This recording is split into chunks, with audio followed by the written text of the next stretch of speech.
ये तो मेरी पत्नी है महिमा और मैं इसका पति हूँ। और तुम मेरी माँ नहीं हो, तुम मेरी बेटी हो निर्जरा। और मैं तुम्हारा बाप हूँ विराज त्रिवेदी। ये तू क्या बोल रहा है? क्या यही संस्कार दिए मैंने तुझे, बदतमीज कहीं के? अरे नीरजरा, क्यों बच्चे को डांट रही हो? ये अभी छोटा बच्चा ही तो है, इसे क्या पता है कहाँ क्या बोलना चाहिए। अरे कितनी बार कहूँ आप लोगों को, मैं कोई बच्चा नहीं हूँ। मेरी उम्र तो 60 साल है। मैं मरकर वापस आया हूँ। मेरे ही दामाद ने मेरी जायदाद हड़पने के लिए धोखे से मेरी हत्या करवा दी थी। अब मैं दोबारा जन्म लेके आया हूँ। मेरा पुनर्जन्म हुआ है। हरियाणा के एक कस्बे में HDFC बैंक के मालिक के घर एक बच्चे का जन्म हुआ। जैसे ही वो बच्चा 4 साल का हुआ और पहली बार अपने माँ बाप के साथ अपनी नानी के शहर पहुँचा, तो उस बच्चे ने अपनी नानी से जो कहा उसे सुनकर किसी का भी सर चकरा जाए। उस बच्चे ने अपनी नानी से कहा, तुम मेरी नानी नहीं हो, तुम मेरी पत्नी हो महिमा और मैं तुम्हारा पति हूँ। और अपनी माँ से कहा, मैं तुम्हारा बेटा नहीं हूँ, मैं तो तुम्हारा बाप हूँ और तुम मेरी बेटी। जरा सोचिए, एक 4 साल के बच्चे के मुंह से ऐसी बातें सुनकर किसी के भी रोंगटे खड़े हो जाएं। और ये बच्चा कहता है कि मेरा पुनर्जन्म हुआ है। पिछले जन्म में मेरे ही दामाद ने मेरी संपत्ति हड़पने के लिए मेरी हत्या करवाई थी।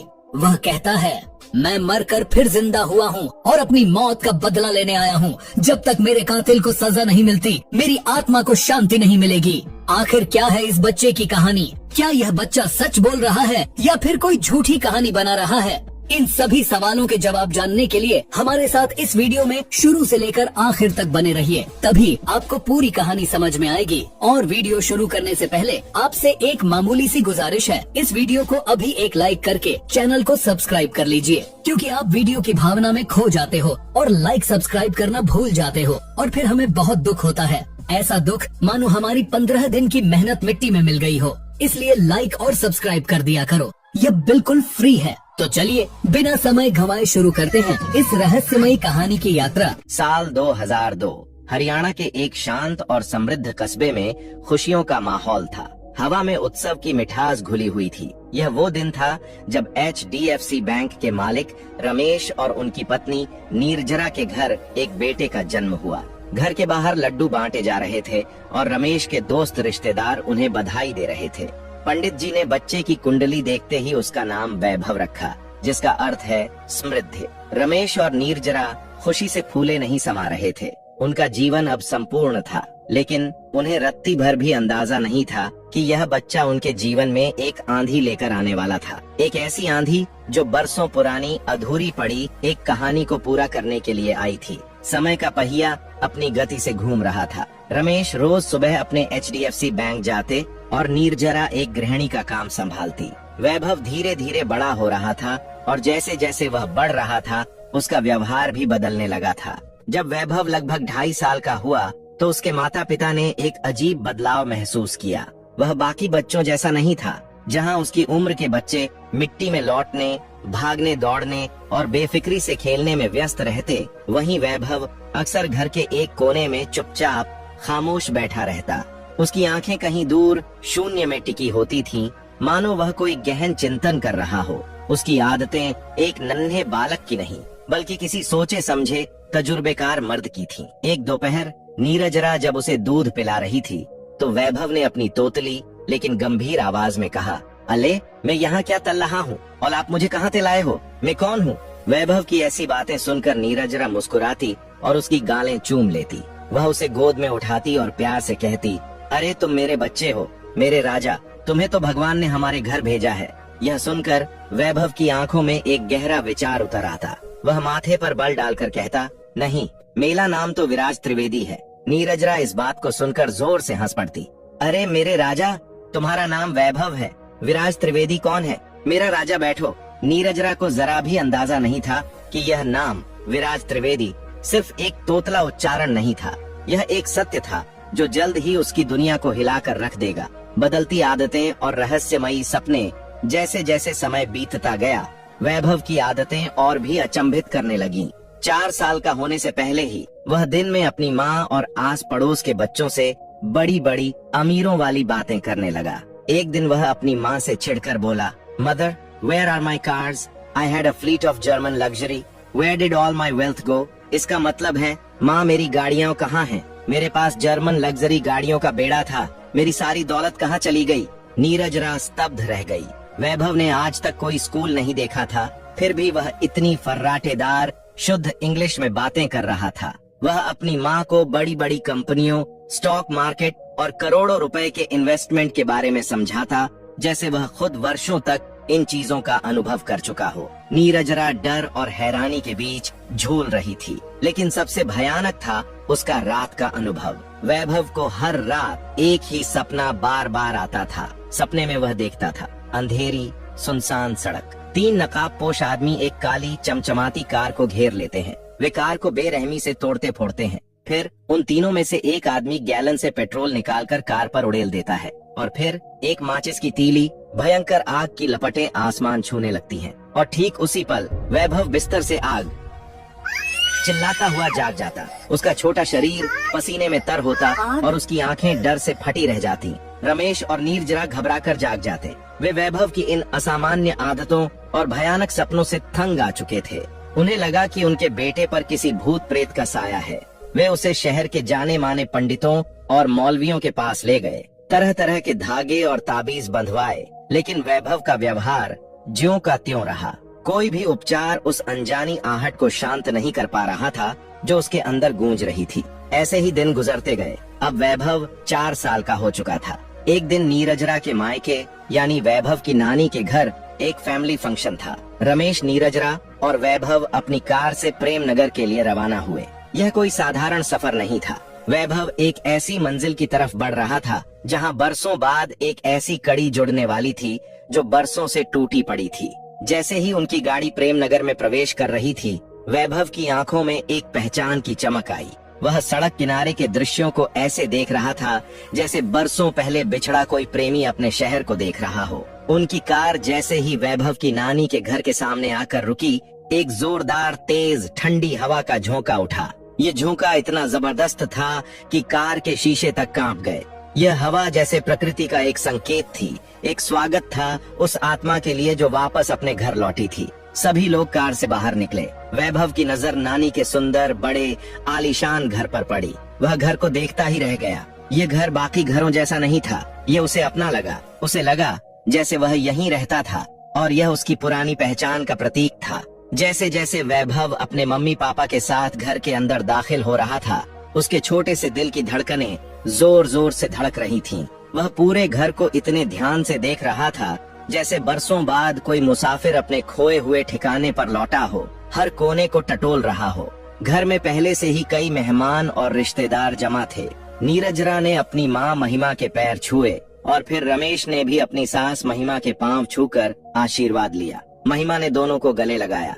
नीरजरा अपनी बहन प्रियंका से भी गले मिली, जो अपनी माँ महिमा के साथ ही रहती है। महिमा का दामाद यशवर्धन, जो कि घर जमाई है, किसी बिजनेस के सिलसिले में विदेश गया हुआ था। उधर वैभव अभी भी घर को चारों ओर से निहार रहा था। वह एक अजीब कश्मकश में डूबा हुआ था। एक तरफ बचपन का शरीर, दूसरी तरफ वर्षों पुरानी यादों का सैलाब। तभी उसकी माँ नीरजरा ने वैभव को आवाज लगाई, बेटा वैभव, इधर आओ, अपनी नानी माँ के पैर छुओ और आशीर्वाद लो। जैसे ही वैभव अपनी नानी के सामने आया और अपनी नानी महिमा को देखा, उसे एक जबरदस्त झटका लगा। वह सन्न रह गया और शायद कहीं गहरी यादों में खो गया। उसकी आंखें नम हो गईं और वह कुर्सी के पास एक बुत बनकर खड़ा हो गया।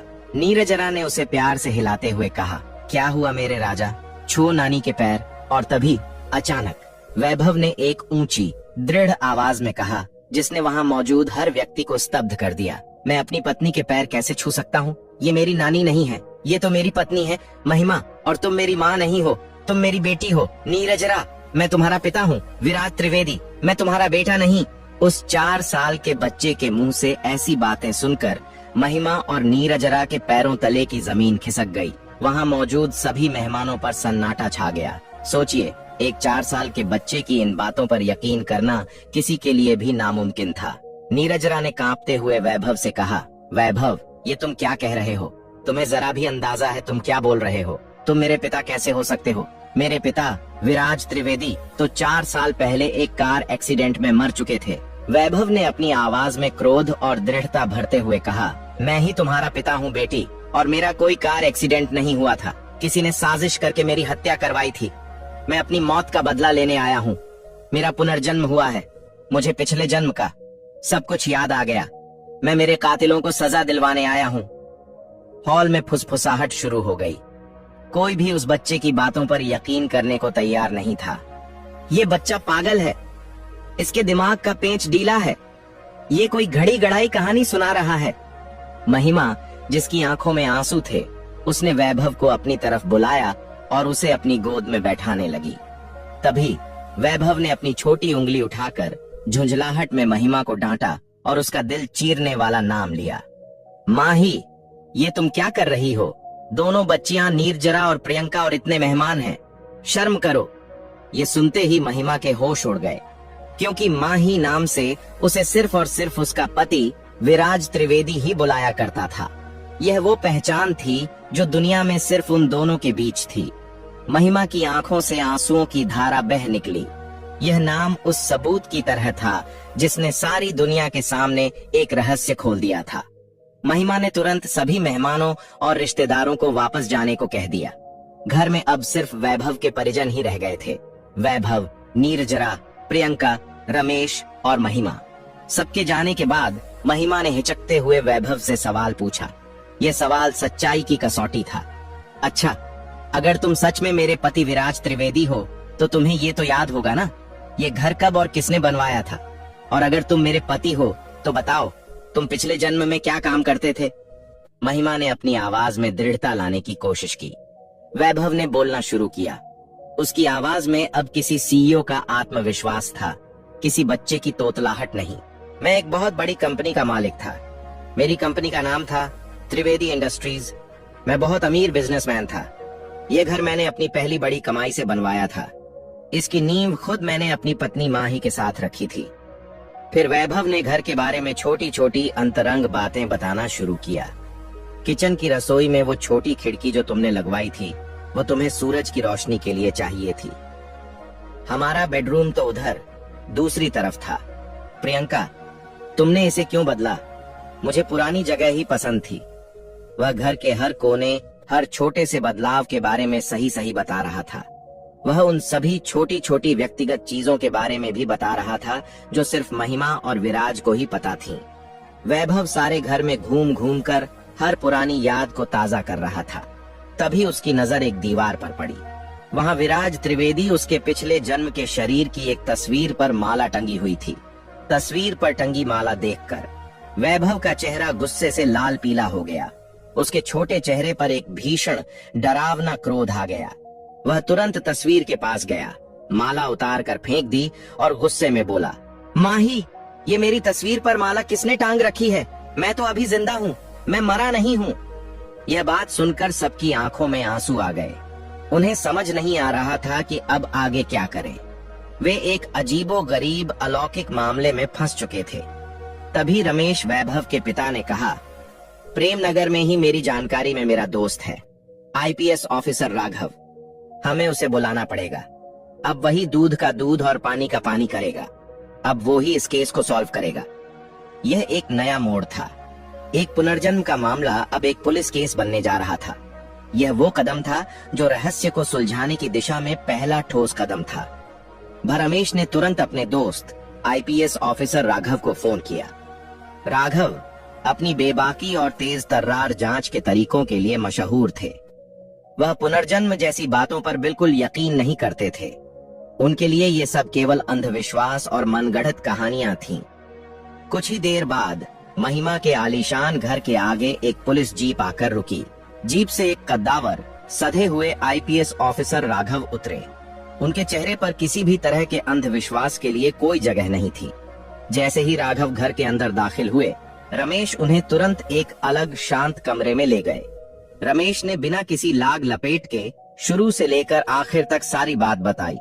जन्म का रहस्य, वैभव का अजीब व्यवहार, अमीरियत की बातें, बिना स्कूल जाए फर्राटेदार इंग्लिश और बिजनेस की जानकारी, खौफनाक सपने, कार में आग लगने का दृश्य, नानी के घर का ड्रामा, वैभव का खुद को रमेश का ससुर विराज त्रिवेदी बताना, हत्या का दावा, एक्सीडेंट नहीं बल्कि साजिश से की गई हत्या का आरोप, माही की पहचान, सबसे बड़ा सबूत, वैभव द्वारा महिमा को माही नाम से पुकारना। राघव ने सब कुछ शांत और गंभीर मुद्रा में सुना। उनके चेहरे पर कोई भाव नहीं था, लेकिन उनके दिमाग में यह बात स्पष्ट थी कि यह मामला या तो गहन मानसिक विकार का है या फिर यह परिवार किसी बड़े धोखे का शिकार हो रहा है। पुनर्जन्म, वह हंसे बिना नहीं रह पाए। रमेश, क्या तुम सच में एक 4 साल के बच्चे की बातों पर यकीन कर रहे हो, इतने पढ़े लिखे होकर? राघव ने सख्त आवाज में पूछा। यह हो सकता है कि बच्चे ने कहीं ये नाम सुन लिया हो या घर में किसी पुरानी बातचीत से उसे कुछ याद रह गया हो। रमेश ने विनती की। राघव, मैंने अपनी आंखों से देखा है, मैंने उसे माँ ही कहते सुना है। प्लीज एक बार उससे बात करो, तुम्हें खुद यकीन हो जाएगा कि यह सामान्य बात नहीं है। राघव ने भारी मन से सहमति दी। उनका उद्देश्य अब बच्चे की मानसिक स्थिति का आकलन करना था, न कि किसी पुनर्जन्म के रहस्य को सुलझाना। राघव रमेश के साथ उस बैठक में पहुंचे जहां महिमा, नीरजरा और प्रियंका सहमी हुई बैठी थीं और वैभव बीच में बैठा था। राघव सीधे वैभव के सामने कुर्सी खींचकर बैठ गए, अपनी आंखों में तीक्ष्णता और चेहरे पर अविश्वास का भाव लिए। उन्होंने बच्चे की आंखों में देखा। नमस्ते, मेरा नाम राघव है। राघव ने पूछा, तुम्हारा नाम क्या है बेटा? वैभव ने बिना किसी झिझक या डर के एकदम सीधे अनुभवी लहजे में जवाब दिया, मेरा नाम विराज त्रिवेदी है और मेरा पुनर्जन्म हुआ है। राघव ने अपनी भौहें चढ़ाई। इस बच्चे की आत्मविश्वास भरी आवाज उन्हें थोड़ी हैरान कर रही थी। ठीक है विराज त्रिवेदी, राघव ने व्यंग्य छिपाते हुए कहा। तुम कितने साल के हो विराज? शरीर से 4 साल का, वैभव ने जवाब दिया, लेकिन मेरी आत्मा लगभग 45 साल की है और मेरी संपत्ति हड़पने के लिए धोखे से किसी ने मेरी हत्या करवा दी थी। मैं अपनी मौत का बदला लेने आया हूँ और मुझे इंसाफ चाहिए। जब तक मेरे कातिल पकड़े नहीं जाते, मुझे शांति नहीं मिलेगी। वैभव की आंखों में जुनून और प्रतिशोध की ऐसी आग थी कि राघव को एक पल के लिए महसूस हुआ कि वह किसी बच्चे से नहीं बल्कि किसी घायल बदला लेने वाले पुरुष से बात कर रहे हैं। राघव ने तय किया कि वह अब साइकोलॉजी का सहारा लेंगे।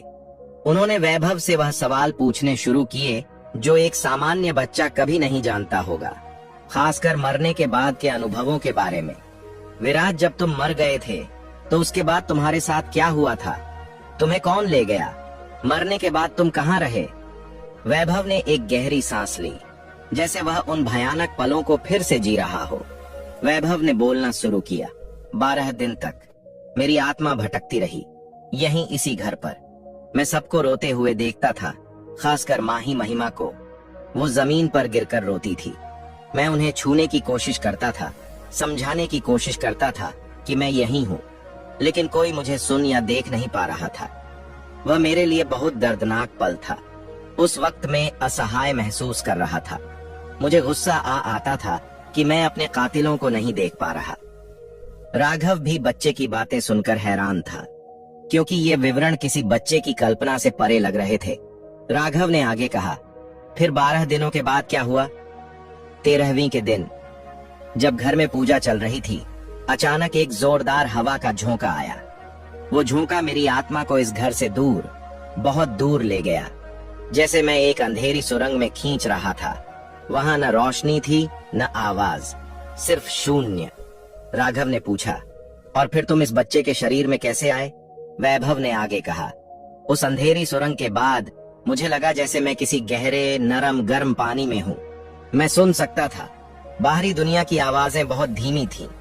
मैं एक अंडे या शायद एक कोशिका में था जो धीरे धीरे बड़ा हो रहा था। यह एक लंबी प्रतीक्षा थी। जब मैं इस दुनिया में आया तो उस अंधेरे से बाहर निकलने का दर्द मुझे आज भी याद है। राघव पूरी तरह हक्का बक्का थे। यह केवल याद की हुई बातें नहीं थीं। एक 4 साल का बच्चा इतनी विस्तृत, मनोवैज्ञानिक और दार्शनिक बातें कैसे बता सकता था? मरने और पुनर्जन्म की प्रक्रिया का इतना गहरा व्यक्तिगत विवरण देना अविश्वसनीय था। राघव ने आखिरी दांव खेला, जो इस केस को या तो तुरंत बंद करवा देता या फिर उन्हें एक नई दिशा देता। राघव ने वैभव से कहा, मैं अभी भी यकीन नहीं कर सकता कि तुम वही आदमी हो। अगर तुम सच में त्रिवेदी इंडस्ट्रीज के मालिक थे तो मुझे अपनी कंपनी, अपने ऑफिस लेकर चलो। जरा हमें भी तो पता चले कि तुम्हारा दफ्तर कहाँ है। राघव को यकीन था कि बच्चा रास्ता नहीं बता पाएगा और यहीं पर यह ड्रामा खत्म हो जाएगा, लेकिन वैभव की आंखों में एक नई चमक आ गई। ठीक है, मैं तैयार हूँ, लेकिन तुम्हें और रमेश को मेरे साथ चलना होगा। मेरा ऑफिस यहाँ से दूर नहीं है। अब मेरे कातिलों को सजा दिलाने का वक्त आ गया है।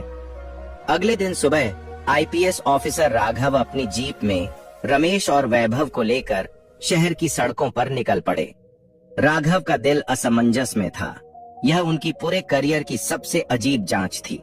वैभव को अपनी सीट पर बैठाया गया। राघव ने गाड़ी स्टार्ट की और जानबूझकर एक गलत रास्ता चुना।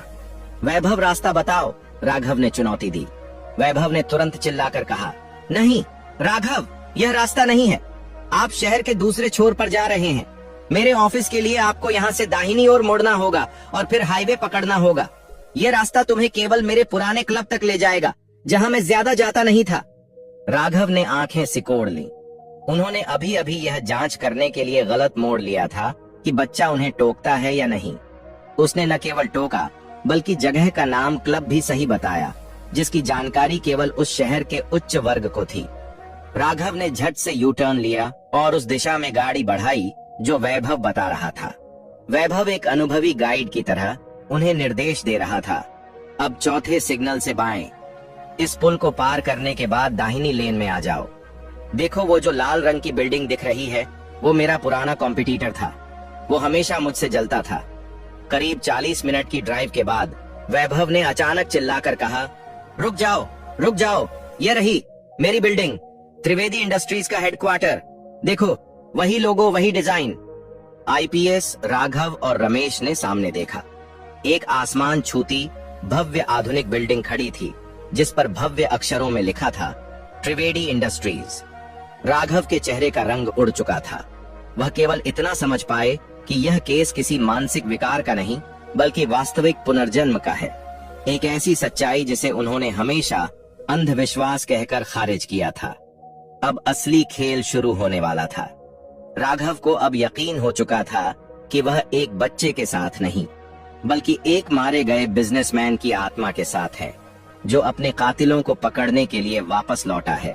राघव ने अपनी जीप को त्रिवेदी इंडस्ट्रीज की भव्य बिल्डिंग के सामने पार्क किया।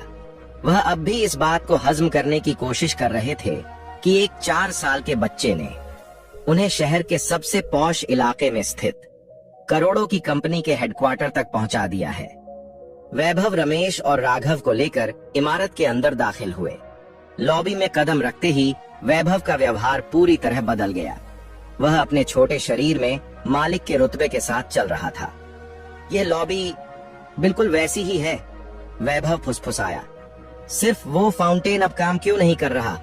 मैंने मैनेजर से कितनी बार कहा था इसे ठीक करवाने के लिए।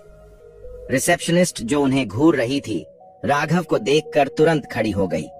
राघव ने अपनी पहचान बताई और अनुरोध किया कि उन्हें दिवंगत चेयरमैन विराज त्रिवेदी के पुराने ऑफिस में जाने दिया जाए। जैसे ही वे ऊपर चेयरमैन के फ्लोर पर पहुंचे, वैभव ने और भी गहराई से अवलोकन करना शुरू कर दिया। वैभव ने कहा, देखो, मैंने इस पूरे फ्लोर पर साइलेंट एयर कंडीशनिंग सिस्टम लगवाया था, क्योंकि मुझे शोर पसंद नहीं था। और ये पीले रंग के सोफे माही ने चुने थे जब हमने ये बिल्डिंग बनवाई थी। कमरे में मौजूद एक स्टाफ मेंबर जो उस समय वहां मौजूद था, आश्चर्य से पीछे हट गया। साइलेंट एसी सिस्टम की बात सिर्फ पुराने स्टाफ और विराज त्रिवेदी को ही पता थी। राघव ने स्टाफ से अनुरोध करके सभी को बाहर भेजा और फिर वैभव को लेकर विराज त्रिवेदी के विशाल शानदार ऑफिस में प्रवेश किया। वैभव ने तुरंत अपने बड़े डेस्क की तरफ इशारा किया। यहाँ ये मेरा ऑफिस था। मेरी कुर्सी हमेशा सूरज की रोशनी की तरफ होती थी। और वो कोने में, क्या मेरी गोल्फ स्टिक अभी भी वहीं है? मैं हमेशा जरूरी मीटिंग से पहले थोड़ा अभ्यास करता था। राघव ने खुद जाकर कोने में देखा। वहां धूल में ढकी हुई गोल्फ स्टिक का सेट रखा हुआ था। राघव ने अब सबसे निर्णायक परीक्षा लेने का फैसला किया। राघव ने आगे कहा, इस ऑफिस में एक गुप्त तिजोरी है जिसके बारे में सिर्फ तुम जानते थे। क्या तुम बता सकते हो वह कहाँ है? वैभव ने तुरंत डेस्क के पीछे की दीवार पर टंगी एक बड़ी अमूर्त पेंटिंग की तरफ इशारा किया।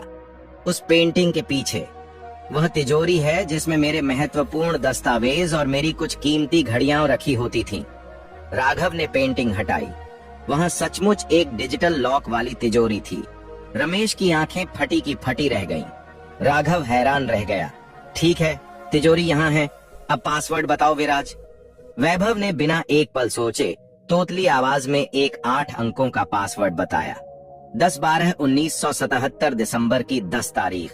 1977 यह वो तारीख थी जब मैंने माही को पहली बार प्रपोज किया था। राघव ने कांपते हाथों से वह पासवर्ड डाला। बीप की आवाज आई और तिजोरी का दरवाजा खुल गया। अंदर कीमती घड़ियां, कुछ जमीन के कागजात और एक पुराना परिवार का फोटो एल्बम रखा था। राघव और रमेश दोनों सन्न रह गए। अब किसी भी संदेह की कोई गुंजाइश नहीं बची थी। यह बच्चा वास्तव में विराज त्रिवेदी था। राघव को पता था कि अब उन्हें अपने अविश्वास को छोड़कर एक हत्या के केस पर काम करना होगा। राघव ने कहा, विराज, अब तुम्हें मुझे यह बताना होगा कि तुम सबसे ज्यादा किस पर शक करते हो। तुम्हारी हत्या किसने करवाई होगी? वैभव उर्फ विराज की आंखों में गुस्सा भर आया। मेरा संदेह हमेशा से एक ही आदमी पर रहा है, मेरा दामाद यशवर्धन। वह हमेशा मेरे बिजनेस को ललचाई नजरों से देखता था। उसे लगता था कि वह मेरी बेटी प्रियंका से शादी करके इस कंपनी का मालिक बन जाएगा, लेकिन मैं जानता था कि वह सिर्फ पैसे के पीछे है। मैंने उसे कभी भी कंपनी की बागडोर नहीं सौंपी थी। राघव को यशवर्धन का नाम याद आया, जिसे रमेश ने घर पर बताया था कि वह बिजनेस के सिलसिले में विदेश गया हुआ है। वैभव ने आगे कहा, और वही मेरी मौत का कारण बना। मैंने मरने से ठीक 2 दिन पहले एक बहुत बड़ा फैसला लिया था। मैंने अपनी वसीयत और कंपनी के CEO का पद यशवर्धन को न देकर अपने एक पुराने ईमानदार दोस्त के बेटे सुमित को दे दिया था, जो गरीब जरूर था लेकिन कंपनी के प्रति वफादार था। यशवर्धन को पता था कि अब वह कभी भी कंपनी का मालिक नहीं बन पाएगा, वह जल गया होगा। मैं उसी मीटिंग से लौट रहा था जब उन 3 आदमियों ने मेरी कार को घेर लिया। ये जानकारी एक ठोस सुराग थी। राघव को अब एक हत्या का मोटिव मिल चुका था। राघव ने तुरंत अपने असिस्टेंट को फोन किया और निर्देश दिया कि विराज त्रिवेदी के सबसे भरोसेमंद दोस्त और अब कंपनी के CEO सुमित को तुरंत घर पर बुलाया जाए। कुछ घंटों बाद सुमित, जो कंपनी के अचानक शीर्ष पर पहुंचने के बाद भी विनम्र था, महिमा के घर पहुंचा। वह राघव और रमेश को देखकर हैरान था। राघव ने सुमित से सीधे विराज की हत्या की रात के बारे में पूछा। सुमित ने कहा, सर, मुझे सिर्फ इतना पता है कि उस दिन विराज सर ने मुझसे एक मीटिंग की थी। वह बहुत खुश थे। उन्होंने मुझे कंपनी का नया CEO घोषित किया और अपने बेटे से बढ़कर प्यार देने की बात कही। उन्होंने कहा था कि वह यह खुशखबरी आज रात घर जाकर अपनी पत्नी माही को देंगे। राघव ने आगे कहा, क्या उन्होंने तुम्हें अपनी वसीयत में हुए बदलाव के बारे में कुछ बताया था? हाँ, उन्होंने कहा था कि उन्होंने अपने दामाद यशवर्धन को कंपनी के बड़े पदों से हटाकर उसे सिर्फ एक मामूली हिस्सा दिया है, क्योंकि उन्हें यशवर्धन की नीयत पर शक था। मुझे पता है, यशवर्धन सर के इस फैसले से बहुत नाराज था। तभी कमरे के एक कोने से वैभव, जो तब से चुपचाप बैठा था, उसने सुमित को आवाज दी। सुमित, तुम यहाँ? याद है जब तुम पहली बार ऑफिस आए थे तब तुम्हारे हाथ में एक लाल रंग का टूटा हुआ पेन था। मैंने तुम्हें अपना गोल्ड प्लेटेड पेन दिया था जिस पर VT खुदा हुआ था। वह पेन अब भी तुम्हारे पास है? सुमित की आंखें भर आईं। यह एक ऐसी व्यक्तिगत और पुरानी बात थी जिसे कोई तीसरा व्यक्ति नहीं जान सकता था। वह तुरंत वैभव के सामने घुटनों के बल बैठ गया।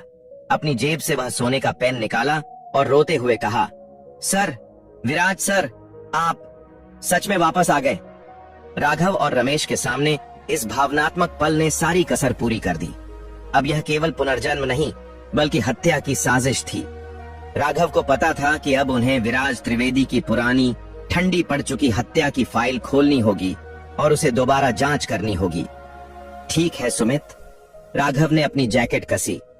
अब मैं विराज त्रिवेदी की मौत को एक्सीडेंट नहीं बल्कि मर्डर मानकर चलूंगा, और मैं तुम्हें यकीन दिलाता हूं, तुम्हारे सर का कातिल, चाहे वह कितना भी रसूखदार क्यों न हो, सजा जरूर पाएगा। राघव का अविश्वास अब अदम्य संकल्प में बदल चुका था। आईपीएस राघव ने तुरंत अपने हेडक्वार्टर लौटकर 4 साल पुरानी ठंडी पड़ी विराज त्रिवेदी एक्सीडेंट केस की फाइल को फिर से खुलवाया। पुलिस रिकॉर्ड्स में इसे एक दुर्भाग्यपूर्ण दुर्घटना के रूप में दर्ज किया गया था, जहां तेज रफ्तार कार में आग लग गई थी। राघव ने अपने अविश्वास को पीछे छोड़ दिया था और अब वह एक मिशन पर थे। उन्होंने अपनी टीम को आदेश दिया, यशवर्धन की लोकेशन, उसके बिजनेस ट्रिप की पुष्टि की जाए। हत्या के दिन का रिकॉर्ड, विराज की कार के रूट पर लगे सभी पुराने सीसीटीवी फुटेज अगर बचे हों और टोल प्लाजा रिकॉर्ड्स की जांच की जाए। यशवर्धन का वित्तीय इतिहास, उसके बैंक खातों में पिछले 4 वर्षों में हुए बड़े लेन देन की जांच, खासकर विराज की मृत्यु के आसपास। राघव ने 1 सप्ताह तक रात दिन एक कर दिया। वह हर उस जगह गए जहां विराज की कार दुर्घटनाग्रस्त हुई थी। उन्होंने फोरेंसिक टीम से पुराने सबूतों की फिर से जांच करवाई। 1 हफ्ते की कड़ी मेहनत, रिसर्च और गहन जांच के बाद राघव को वह क्लू मिला जिसने सारी कहानी पलट दी। विदेश में नहीं, शहर में था कातिल। पहला खुलासा यशवर्धन की कथित बिजनेस ट्रिप से संबंधित था। राघव की टीम ने पता लगाया कि जिस दिन विराज की हत्या हुई थी, उसके आसपास और ठीक उसके बाद के दिनों में यशवर्धन देश से बाहर नहीं था। राघव को उसकी यात्रा से संबंधित दस्तावेजों में गड़बड़ी मिली। पता चला कि यशवर्धन ने एक फर्जी पासपोर्ट का इस्तेमाल किया था और हत्या की तारीख को वह प्रेम नगर से सिर्फ 50 किलोमीटर दूर एक होटल में रुका हुआ था। यह तथ्य उसके खिलाफ पहला ठोस सबूत था। दूसरा निर्णायक सबूत टोल प्लाजा और एक पुराने ढाबे के सीसीटीवी फुटेज से मिला। फुटेज धुंधला था, लेकिन उसमें विराज त्रिवेदी की काली कार को घेरने वाली 3 नकाबपोश आदमियों की परछाइयां कैद थीं। यह इस बात की पुष्टि थी कि यह कोई एक्सीडेंट नहीं, बल्कि 3 हमलावरों द्वारा की गई सुनियोजित हत्या थी, ठीक वैसी ही जैसा वैभव विराज ने अपने सपनों में देखा था। पैसों का ट्रेल और सुपारी सबसे बड़ा सबूत आया वित्तीय ट्रेल से। जांच में पता चला कि हत्या से ठीक पहले यशवर्धन ने अपने एक खाते से भारी भरकम रकम निकाली थी।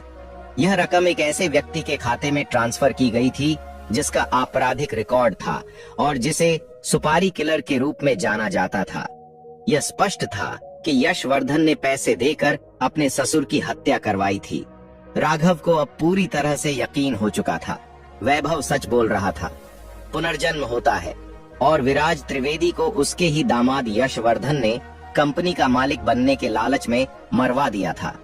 विराज त्रिवेदी ने अपने सगे दामाद को छोड़कर अपने गरीब लेकिन ईमानदार दोस्त के बेटे सुमित को कंपनी का सीईओ बना दिया था। इसी प्रतिशोध और जलन ने यशवर्धन को यह जघन्य अपराध करने के लिए प्रेरित किया। जैसे ही राघव ने यह जानकारी जुटाई, उन्हें पता चला कि यशवर्धन अपनी बिजनेस ट्रिप खत्म करके वापस आ चुका है और वह सीधे महिमा के घर प्रेम नगर जा रहा है।